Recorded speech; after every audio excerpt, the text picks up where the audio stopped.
network story inside, but they are very different one from each other. And this one in particular is a joint work with Fernando. It's a micro-founded model of some sort of market, a financial market. It's a centralized market, but agents are heterogeneous in the information they have and in the way they can pass it to other agents. And on this, we build a network story of information transmission before trading takes place. And what we actually find, and I will come to it, is that there are situations under which an informed agent may actually want to share his information with other agents before trading takes place. And I will try to tell you the story and give you the insight. So I will make a very brief introduction, discuss the model, start the analysis. Then at some point I will show you, and I told you it's work in progress, that we get stuck with the general network formalization, but we have more results and interesting results for a specific case, which is a complete network, or it can also be seen as a star, and I will come to it. And then just sum up on what are the novelties of this model. Okay. So there are two accepted facts that I don't know exactly about how well accepted they are, but this is what you hear people telling every time they discuss about financial market models. So one is that an informed agent will never reveal some information that she has for free, but we find in our setting that this is not necessarily the case.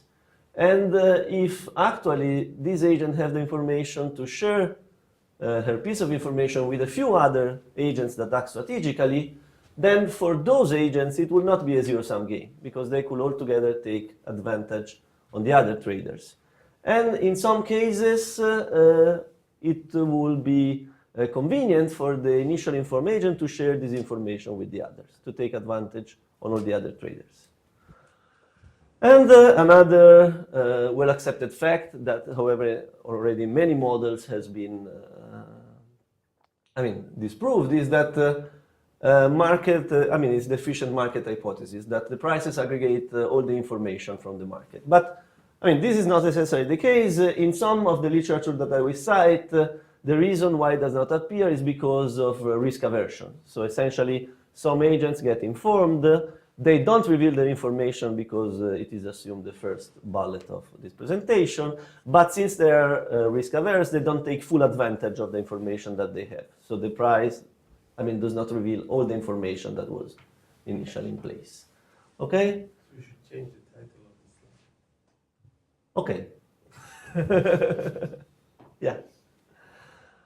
Okay, our story is about the fact that since agents have this dual choice between transmitting the information or not, there is a threshold at which this choice may change, and this will make the resulting price in equilibrium have discontinuing jumps and also be non-revealing.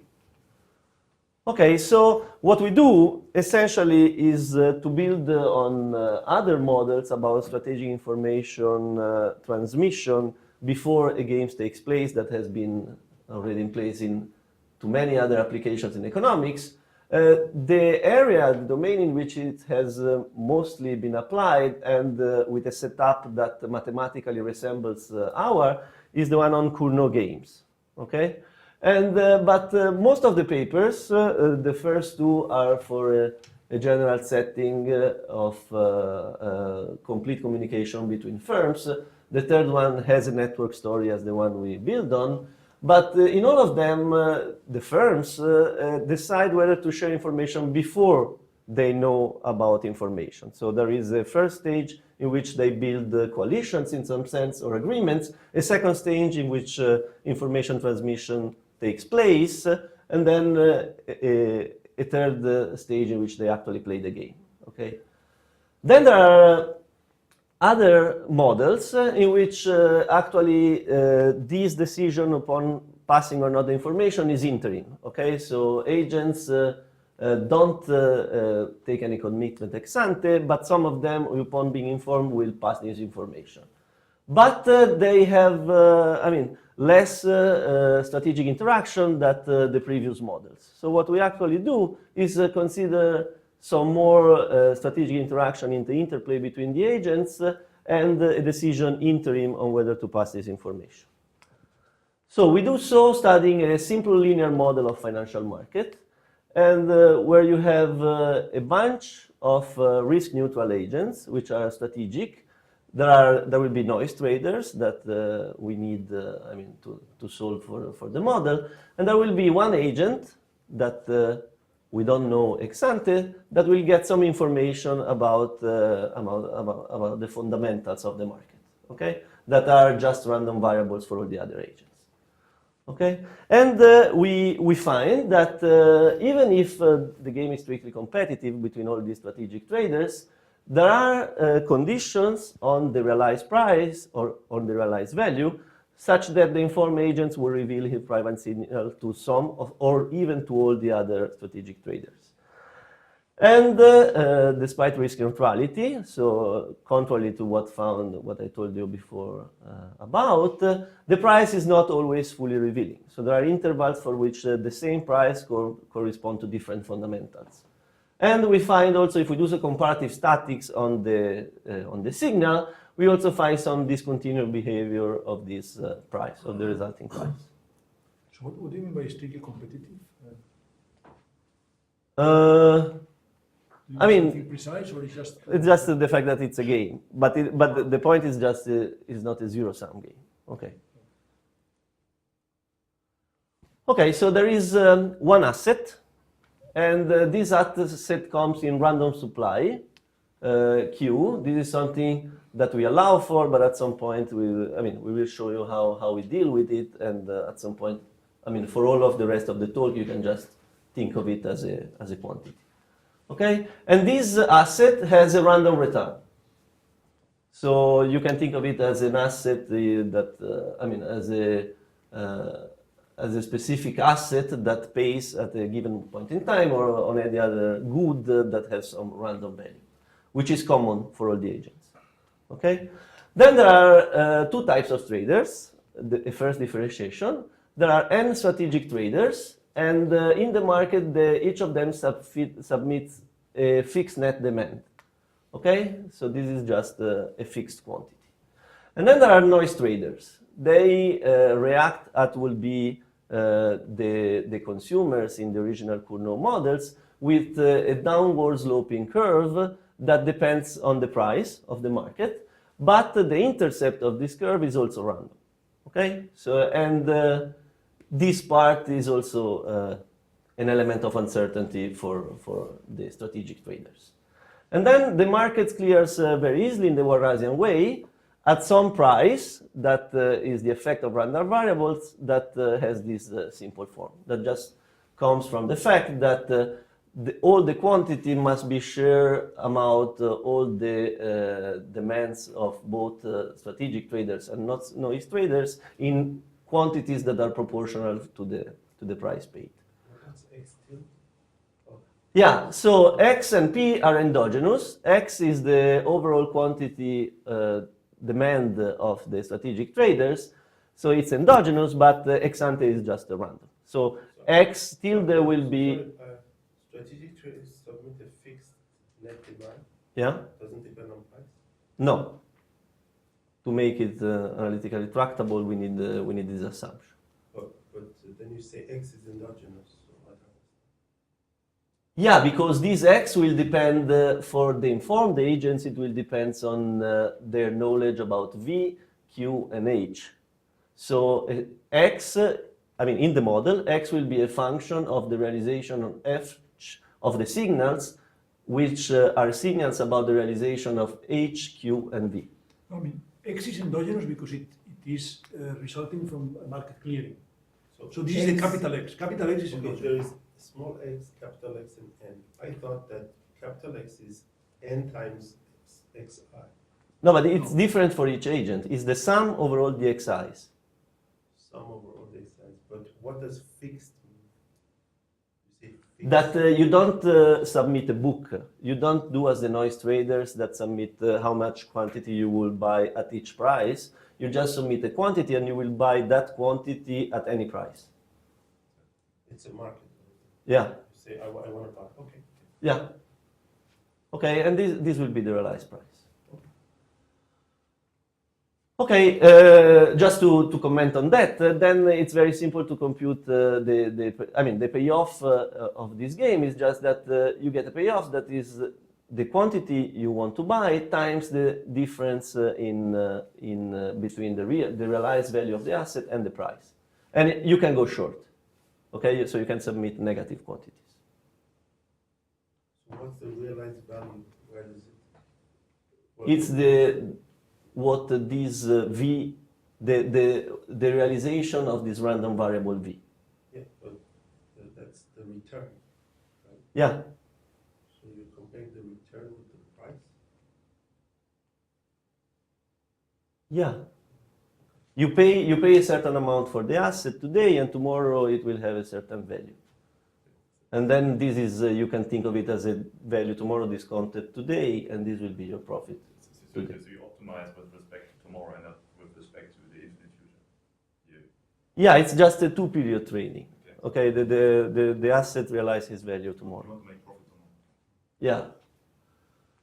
On top of that, there is a social directed network of communication between all the N agents, and a directed link from I to J means that before trading takes place, I can talk to J. And if I has some information, these are hard information, and I can pass this hard information to J. Okay? Excuse me? So you said the xi can be negative, so Yes, you can go short. You can go short, and then you have still an exogenous demand. So you have an endogenous demand Plus the noise traders. No, it's just that it's a strategic trade post market orders, and the noise traders, they post a price dependent. They buy price dependent quantity. but they can sell, right? Yes. Yeah, they can sell. Xi is negative. Yeah, but the Q tilde, how does it? So the Q tilde is equal to. You can think of it as a fixed quantity. Okay, so we have an external fixed demand, and then I have an internal demand by selling, by going short. Yeah. Yeah, okay.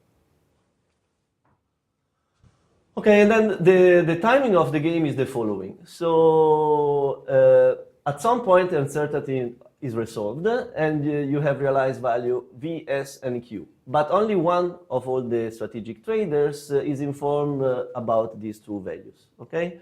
With some probability pi, and at least, at most one is informed, but you can also have that none of them is informed, okay?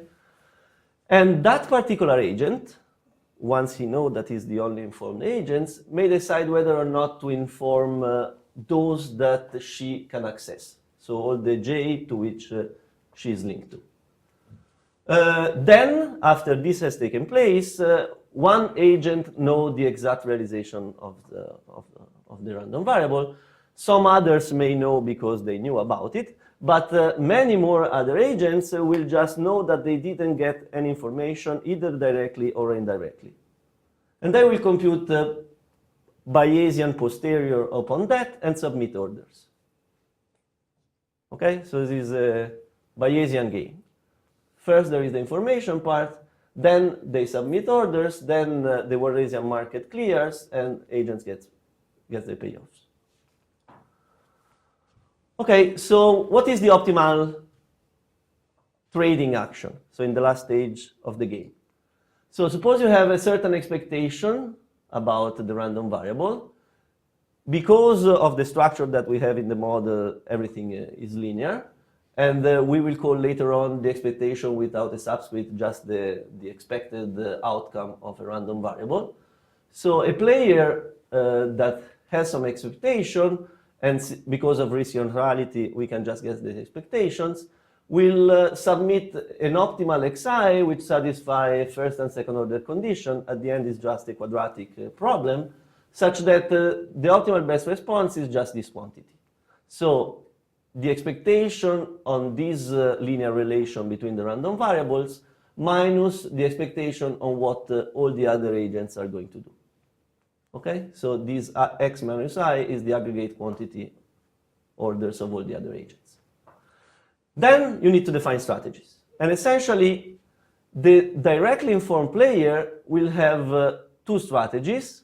that depends on whether she wants to reveal or not. We call Y the revelation strategy, Y bar the non-revelation strategies. The indirectly informed players will also have a strategy, and in equilibrium, this Y and this Y tilde will be the same, because once they have been revealed the information, they share exactly the same information. And then non-informed players, they will just have to choose a quantity that they will play in the game without having received any information. So, the uncertainty in this game is fully captured by this linear combination of the three random variables I told you about. So it's because the problem is solved by just taking this expectation.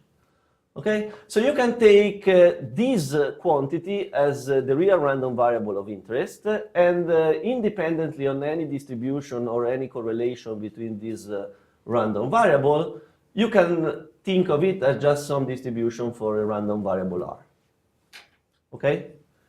And so the informed agents will just know the value of this variable R, which sum up all the information that he needs to solve this optimality problem. Okay? In the examples, we can just say that the random variable is about the value, but really the model can be solved for all these three quantities. Okay? And then in equilibrium, at any pairwise perfect Bayesian Nash equilibrium of the game, we have that given the informed agent I and the choices upon not being revealed of all the other agents, we have that if agent I reveals to those Li neighbors that she can access in the network, then the first condition becomes just the realization of R that the informed agent knows, minus all the informed neighbors times the action that they will take, but the action will be the same as the informed agents, minus what all the other strategic agents will do upon not being informed, those that are not in the neighborhood of I. If I does not reveal, then the same condition as before for the informed agent is just this one. Okay? 1/2 of R minus all the action that all the other agents will do upon not being informed. And then the problem for the informed agent is to compare these two quantities, compute the expected payoff from these two quantities, and compute which one is most profitable. Okay? And if it's for some values of R, this value is more profitable than this one, then the agent will actually reveal.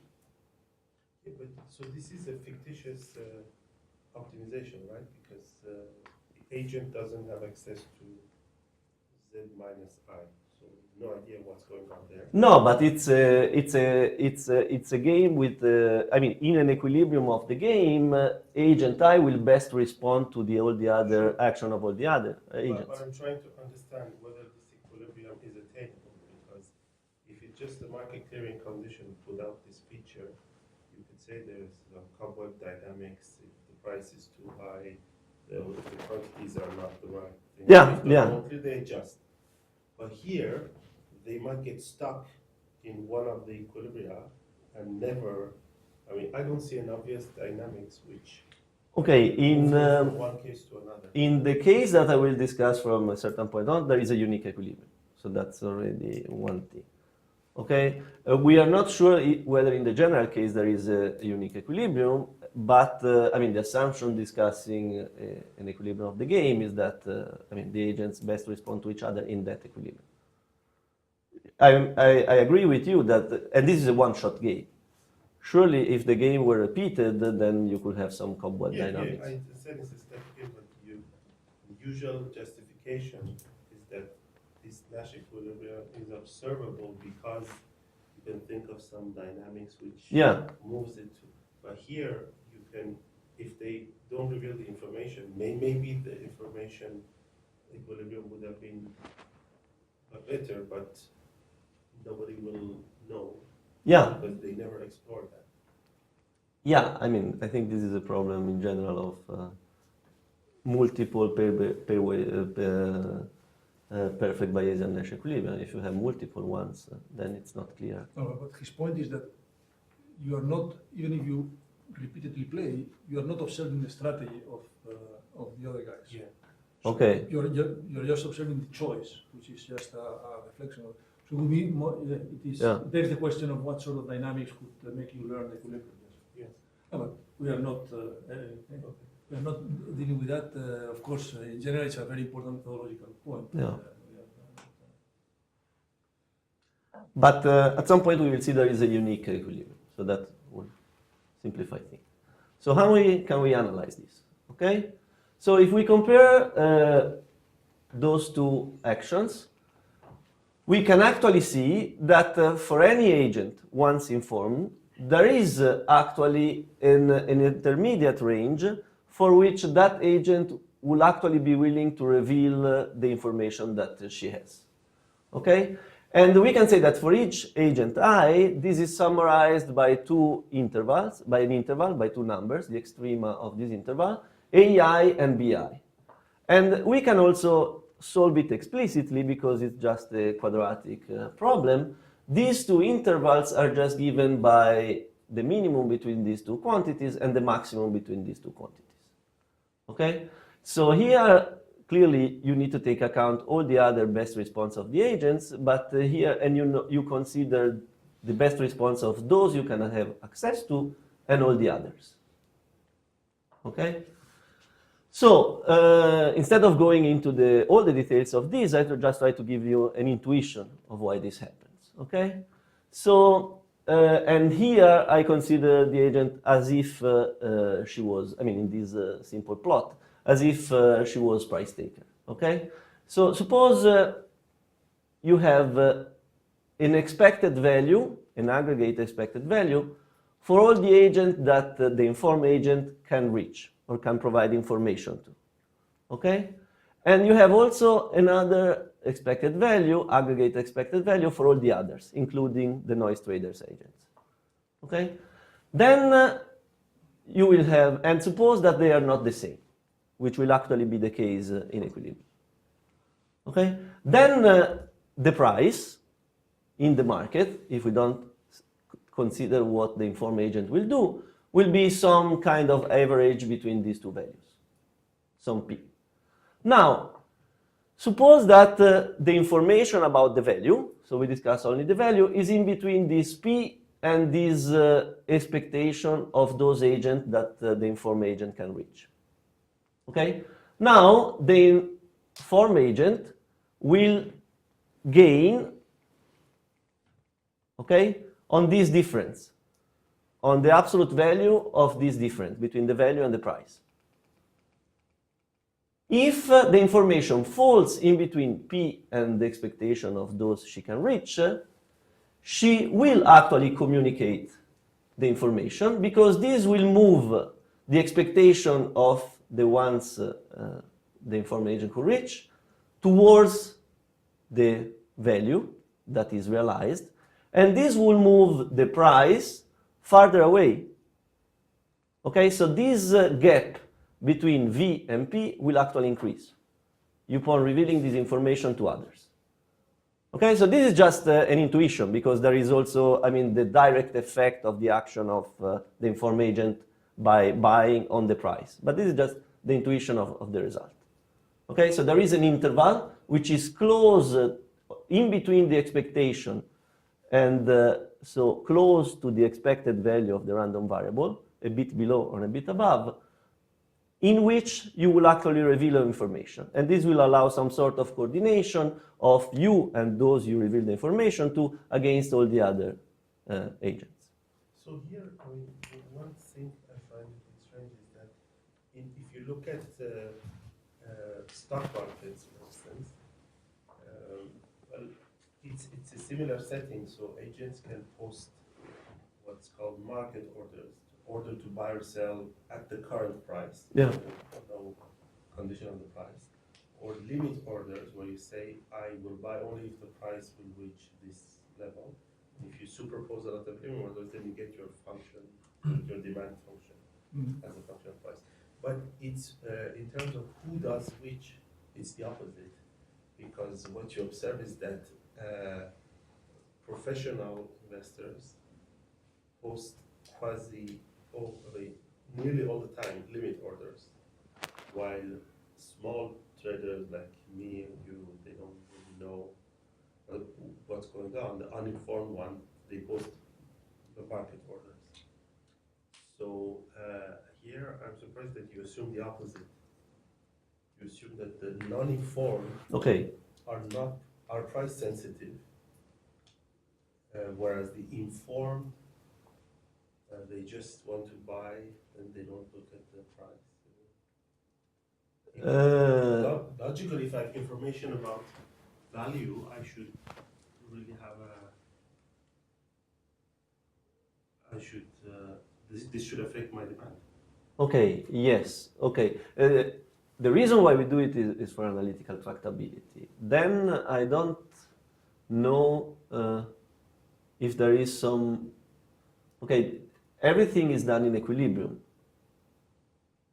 But I mean, I think the reason is different. Is that really these noise traders are supposed to be price takers. Okay, so then they submit a market order, but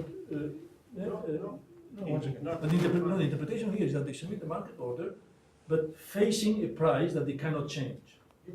But then And then the market order they want to submit, indeed, is dependent on the price, the prevailing price they are observing. So it's basically, this is just the noise traders demand. It reflects simply the aggregate response to price of infinitesimal agents, which, together with the market orders of the big guys, determines the market clearing price. yeah, I understand noise trader is a device for clearing the market, but why are the informed traders not sensitive to the price? That's one question, but don't mix it with the noise traders.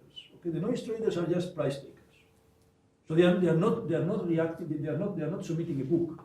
They are simply reacting to price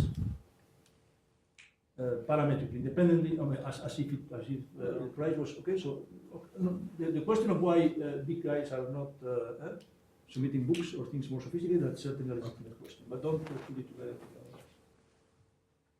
and yeah, Could you just explain briefly why there's a difference between the expectation indeed for the reachable and the unreachable? yes, because we'll come to it for the specific case. But suppose that the reachable ones know who is the informed agents. Okay, then once they don't receive information, So is they this, build Bayesian posteriors. so is this conditional on someone being selected? No, I mean in general not, but once, in general, in a general network, once you don't receive any information, you can build posteriors on why you didn't receive it. And this will move your expectation a bit away from just the expectation on the realization of a random variable.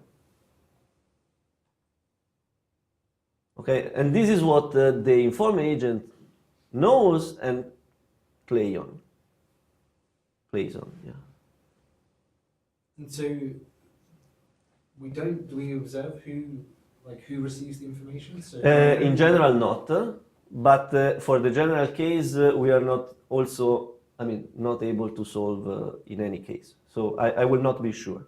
But for a specific case, which you can think, I will come to it, you can think of it as either a complete or a star network, then they know which one is informed. Okay? And they know, or put it another way, they know for sure that they could have been informed by someone. So they can build posteriors. They know that someone got the information and didn't pass it. Then the reason why their expectation changes a bit, but not that much, because they don't know whether the true value was below or above this interval. But it comes from their positions in the network. Yeah, in general, it will come from the position in the network. But I will stop in one slide or two once I have presented the general setting, showing why we cannot solve it in that case, and I will come for the simpler one. Okay, yeah, which is already here. So the network analysis, in principle, you can set up all the equations and fully solve the model. So the original distribution of the random variable R is common knowledge, okay? Each agent will form her posterior Bayesian update upon not being informed according to the revelation intervals or all her in-neighbors, okay? And all these revelation intervals depend for each neighbor j on these numbers aj and bj. But then these aj and bj depends on all the z's, so the actions upon not being informed, of all the other agents in the market, so of all the network. So we can set up an equation, one for each zi, depending on all the other zi, but I mean, up to now we have any probability distribution on R, but there is not actually a probability distribution for which you don't get messy expressions, okay? So in principle, we cannot solve it linearly, okay? It's not that you get something linear best response and a Bonacic centrality outcome. Okay, so we have some questions, but we fear that they could be answered only by simulations about whether the equilibrium is unique. Maybe we can do some. And we can do still some comparative statistics about the z's and the revelation interval depending on local network properties. So for example, the Glee clustering or associativity. So these are still open questions and the reason why this is still work in progress. But we can fully solve one case, which is the complete network. But in the complete network, you will know for sure if it was you that got the information initially, and if, when it comes to trade, you didn't get any information, you will also know that someone got the information and didn't pass to you. So once a guy is informed, for that guy and for all the others, we just have a star with a guru at the center. And for all the uninformed people, who is the guru doesn't matter. Okay, so at the end, studying the complete network or a star with a central guru and the spokes of the star without the follower is, from a game theoretical point of view, the same situation. Okay, so we focus on the star with the guru. Okay, so this is a setting in which you have one of the n agents, which is G, the guru, and this guy can access all the others. And he's informed for sure, okay? While all the other agents, which we call F, the followers, are not informed for sure, okay? So all the followers will choose the same Zj when uninformed, and we call it Z prime here, just for explanation, okay? And for some probability distribution, this Z could be different. We can find many for which it's the same. We generalize to any probability distribution, but in general we consider symmetric perfect Bayesian Nash equilibrium in which even if the distribution allows for different Z, we consider only the same Z for all the agents. So the guru, if no revelation happens, will choose this optimal submitting strategy, which depends on the information that she has minus the orders of all the other agents when uninformed. Okay? And this is, this is not common knowledge to the uninformed agents, but it is linear in the random variable R.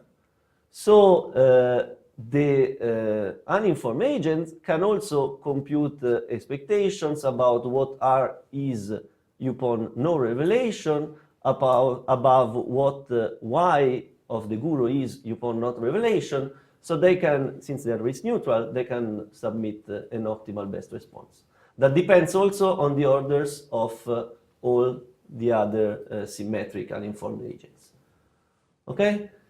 So you can solve this by setting Z prime equal to Z second, and you find that the optimal order of the uninformed agents of the follower is just 1 over n plus 1 of their expected realized R.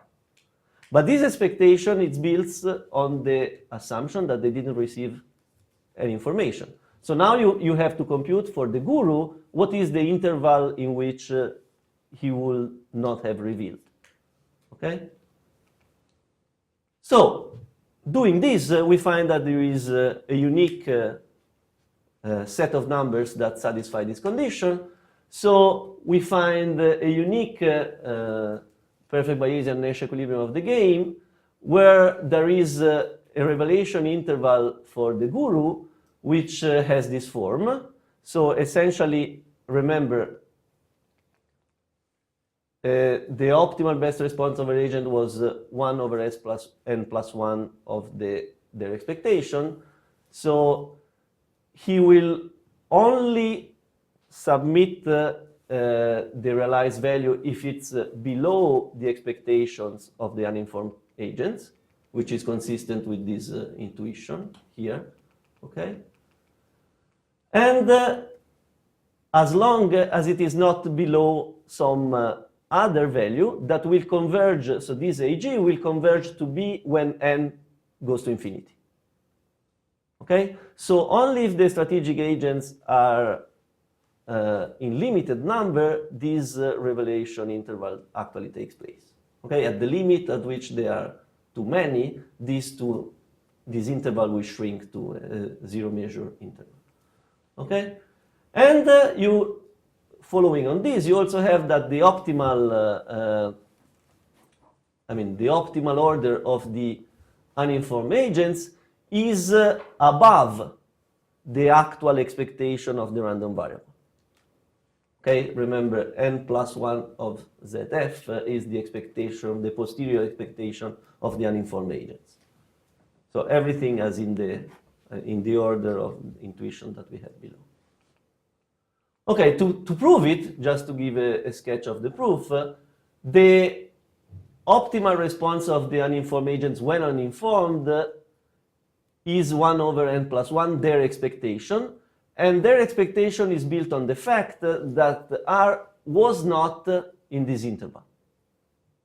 So if you take as a blue line the left-hand side of this equation and as a red line the right-hand side, you find actually that these two curves can intersect only once, okay, in a point that is in between this interval that I'll show you here. Okay, so there is a unique equilibrium in this case. And the range of revelation will actually depend on where this optimal response of the uninformed agent is. So when it's close to the real expectation of the random variable, it will be closer and it will grow larger. But the point of intersection will actually depend on the distribution of this random variable, but for any distribution we will have an intersection in this interval.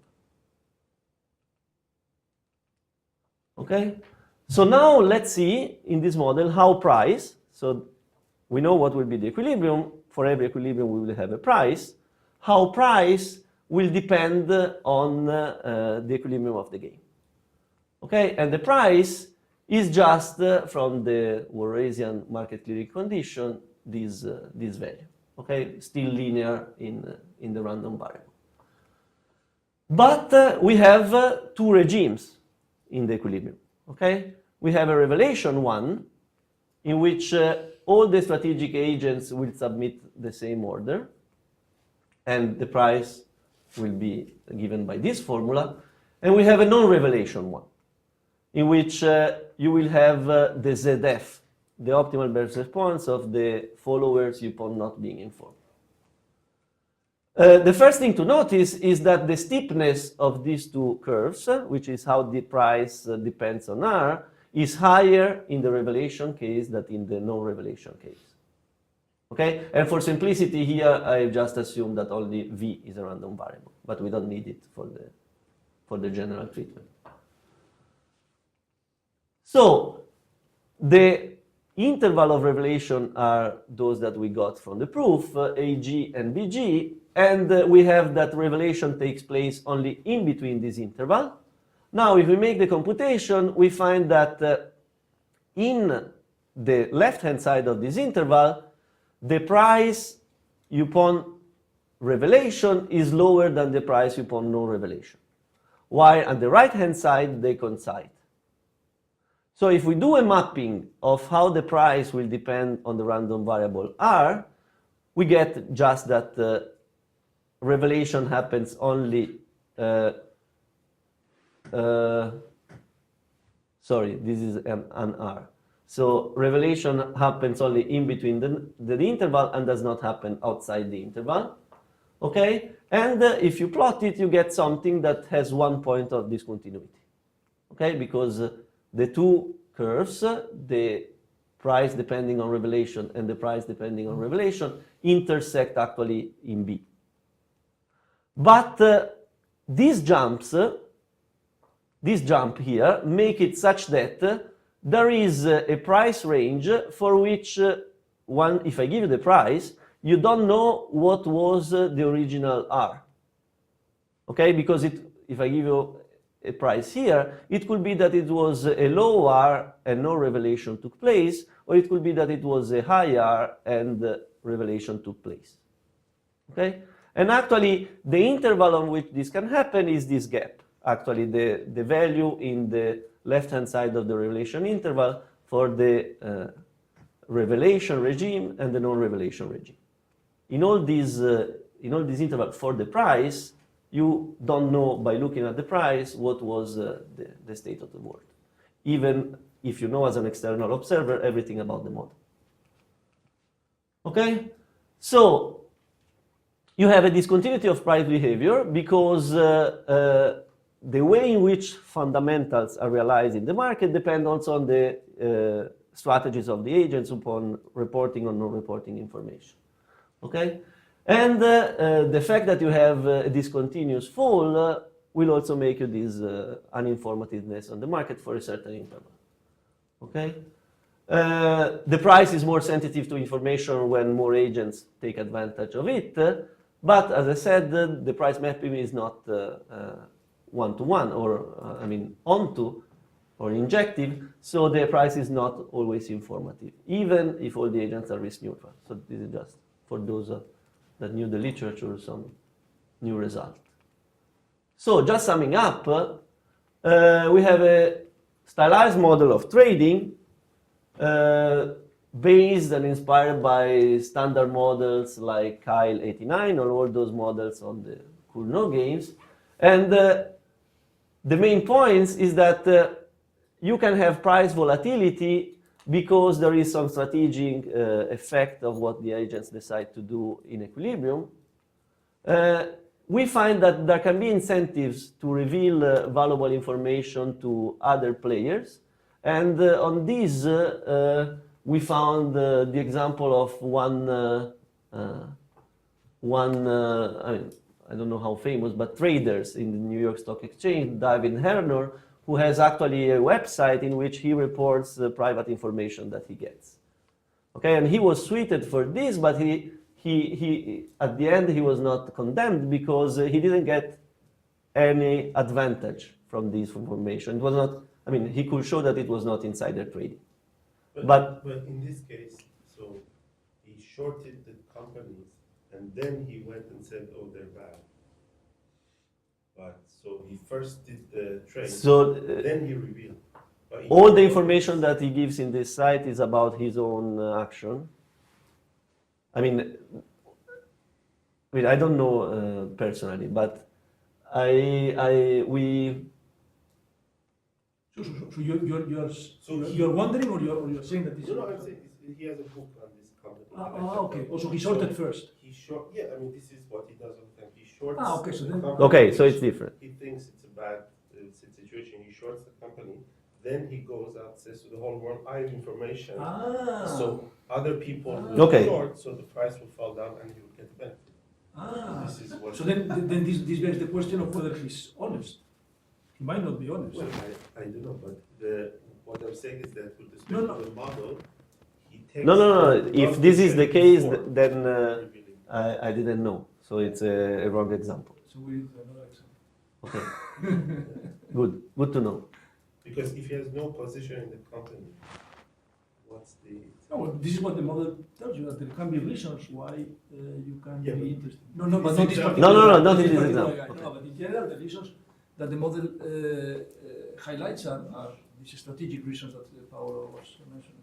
And this model is against the efficient market hypothesis, so price is not fully informative. So what's in the model? What's the reason for revealing information if you don't have a position? Okay, that's the point. In the model, Yeah. this was, I can come back to it. So this is, so you have at the end But I maybe, think he's asking for the intuition. yeah, Yeah. okay. Also the intuition. Yeah. But this is more. Okay, but you can increase the gap. I mean, you can move the price away from the value you know about. Because the price is an average of all the information that But all the traders what have in the if market. You're not holding the asset. No, you will So you why will does buy that it. affect your payoff First you pass the information, then you trade. in the direction? Yeah. And you may, by doing so, by revealing only to some of the other agents, where in the complete Yeah, but network. Then The reason. what's the role of information? Because I can give you completely false information. What we assume is that it's hard information. So you need to show documents. Okay, so but I understand that in this literature, everybody is obsessed about information, asymmetric information. But I never understood why. Because I can manipulate the price without any info. There's no fundamental information at all. Let's say Okay. there's no such thing. Prices move because people buy and sell. But some people may believe otherwise.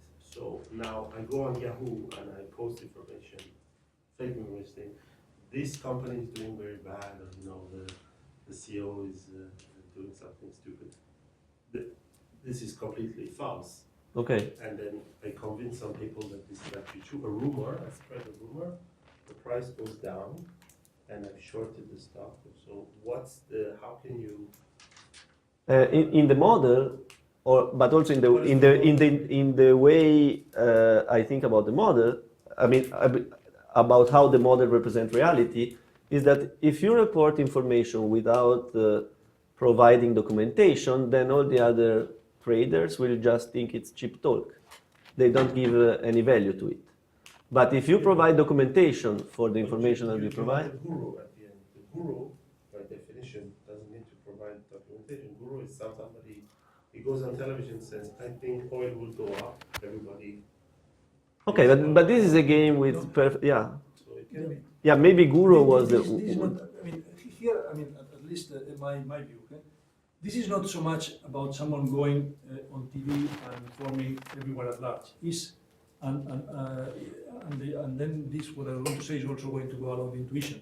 It's about an insider informing other insiders, and this is the key part of intuition, okay?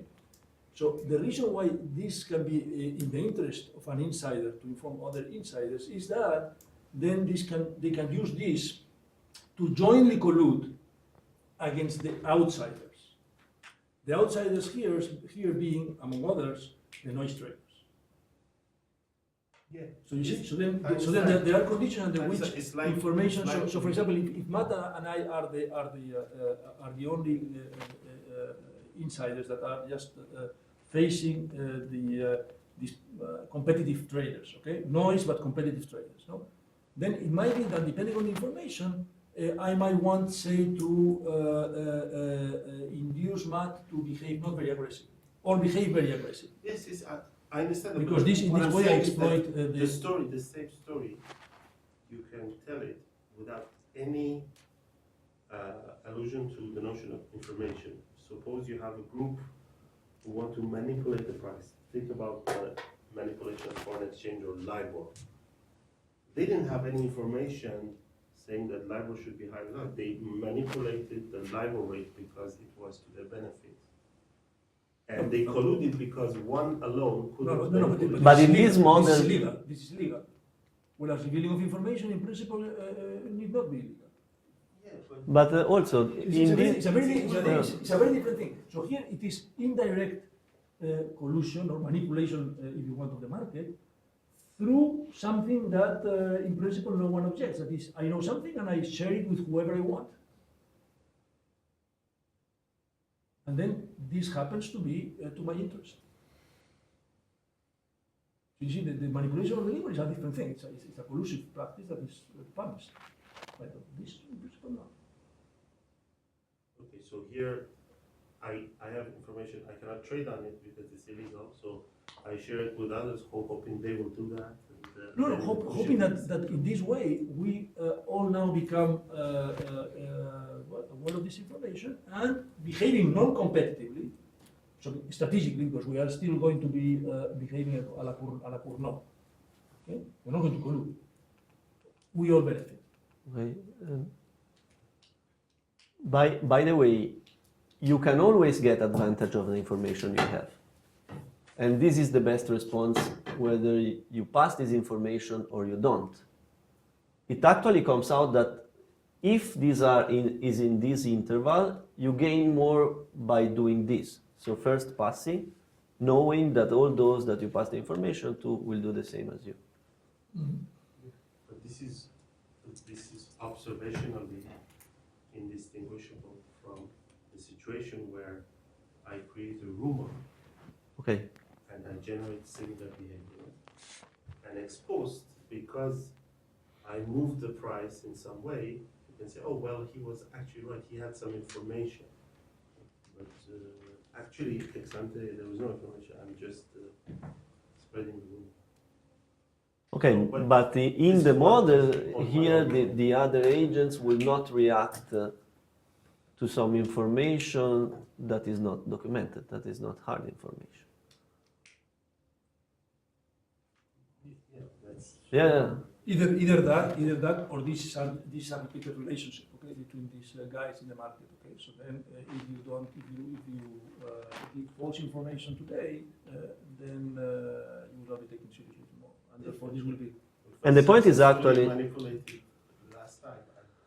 No, but here manipulating. I think you are using manipulation in a way. I mean, we are just revealing information. I'm not manipulating. I'm not colluding. I'm not No, I'm saying sitting with. think I'm of- not sitting. I'm not sitting in a room with these guys Think of and the- fixing the price. Well, That I'm not doing. Think of this situation around sunspot equilibrium. You know? Well, this is exactly that. You say, well, No, it's not. I have, no. there's no information. I think it's wrong information that sunspots influence the price. But if I believe that and I convince you, then I actually expose you. You will see correlation. So you see, oh, this was information.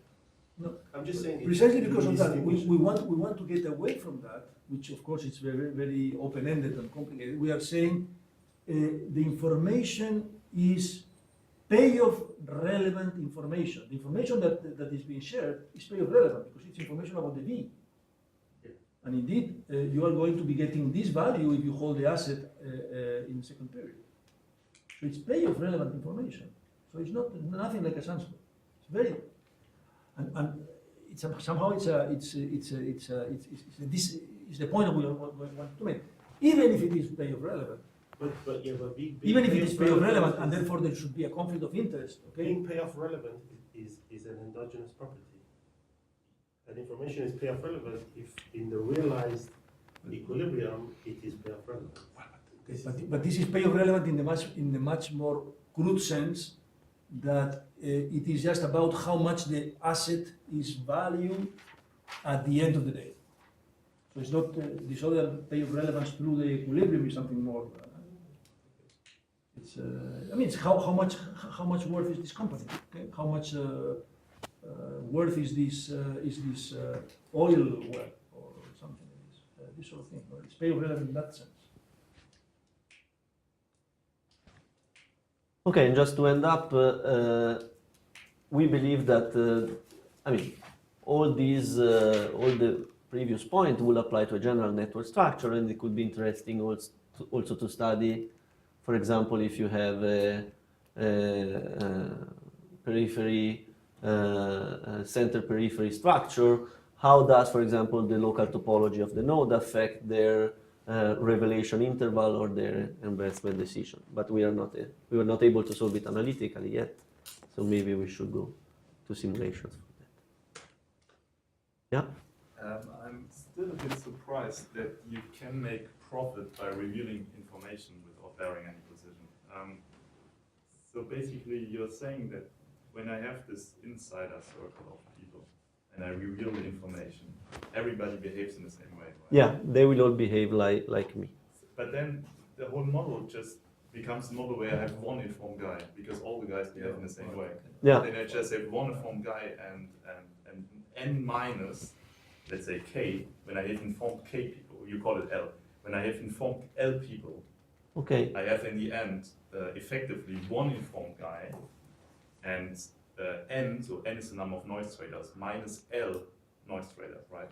Okay, what you actually do by revealing information is to get rid of their fixed orders. You get rid of noise traders. No, you get rid of the fixed orders that those that you could inform would submit if they were not informed. And you're right, then we will all behave as a single informed trader. But in some situations, getting rid of these fixed order that are optimal in equilibrium will increase my payoff. Yeah, but you know what I'm saying? It's more, yeah, okay, maybe.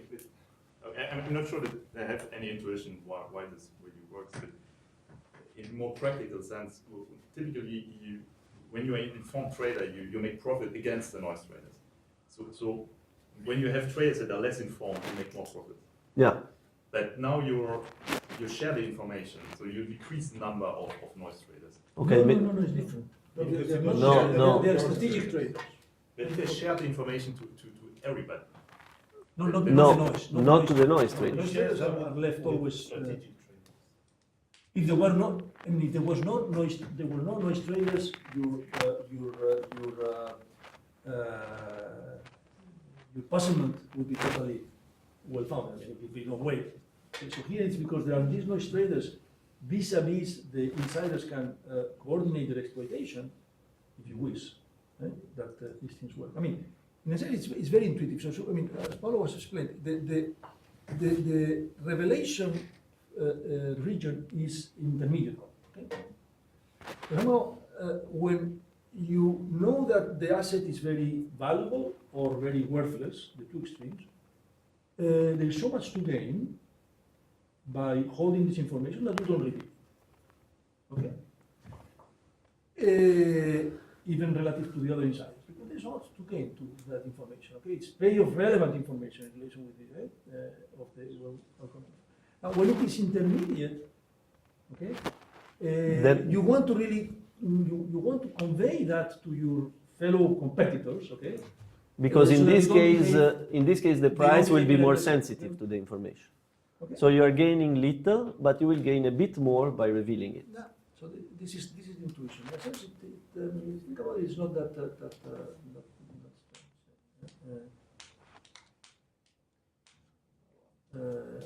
it's not an obvious thing. No. It's not. So can you say that the shares of strategic traders or noise traders changes through revelations, or you exploit some of the noise traders by revealing information? Yes. So this is the intuition Yes. behind it. Yes, in the general network setting, you exploit also those, all the other strategic traders that you could not reach by revealing the information. In the simple example of the complete network, all the strategic agents exploit the noise traders. No, that's, I mean, in a general network, the problem is fascinating, theoretically. It's impossible to deal analytically. The problem, but it's very, because then really now there are insiders that you can also, But you can insiders set- meaning strategic players. But you can set up the equations. for any distribution of the fundamentals. So is one way to think about it that I have, so this isn't what you're doing, but suppose I put all the noise traders on one side of the market and all the strategic traders on the other side of the market. And now the strategic traders, without my information, again, you think the value is higher than it is, but I want to convince them that actually it's lower, so they're demanding less and the price is more favorable for me. And so by...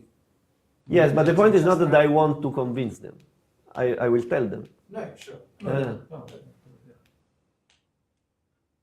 And then it's like, when do you get the systematic variations occurring? That depends on the network structure. And that's Network the structure.